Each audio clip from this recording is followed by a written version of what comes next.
Kids Marathi story. कुत्रा, कोंबडा आणि कोल्हा।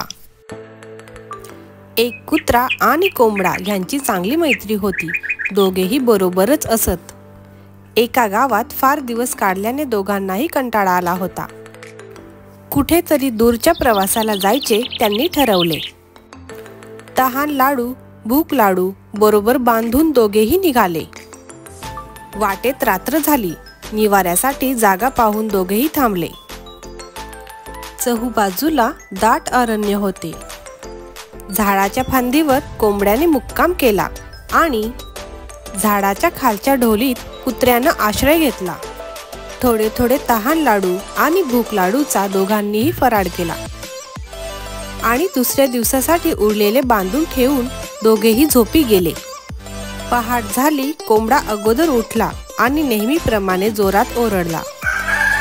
कुकूचकू असे 2-4 वेळा ओरडल्यावर कुत्र्याला जाग आली की नाही हे पाहू लागला। कोंबड्याचा आवाज ऐकून एक कोल्हा तेथे आला। सकाळी सकाळी हा कोंबडा आपल्याला न्याहारीसाठी मिळाला तर काय बहार येईल असा विचार करून कोल्हा मनोमन खुश झाला। तो झाडाखाली येऊन म्हणाला, मित्रा कोंबड्या, तुझा आवाज किती गोड आहे।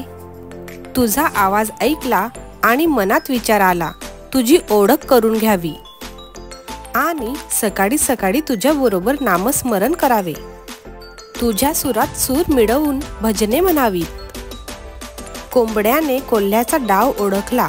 तो म्हणाला, मित्रा, खाली झाडाच्या ढोलीत माझा नोकर झोपला आहे, त्याला उठव।